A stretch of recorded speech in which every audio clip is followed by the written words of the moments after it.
At kahit ako, napapaaga din ng gising.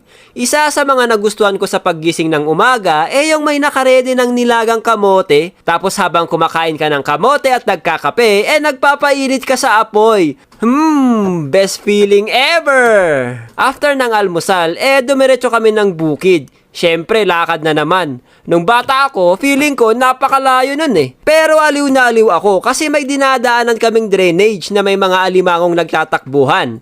Ako naman, syempre, bata, tuwang-tuwa ako manghuli ng alimango. Dinala din ako ng uncle ko sa isang kuweba. Tapos pinakita niya sa akin kung saan nangingitlog yung mga ibon. Grabe, tuwang-tuwa ako noon. Napapawaw na lang ako na pwede pala mangitlog ang mga ibon sa kuweba. Pagkatapos namin mamasyal, pumunta na kami sa lugar kung saan kami magbubungkal. Ang tawag nila doon, land preparation para sa itatanim. So, kinuha ko na yung tools at nagbungkal na ako ng lupa.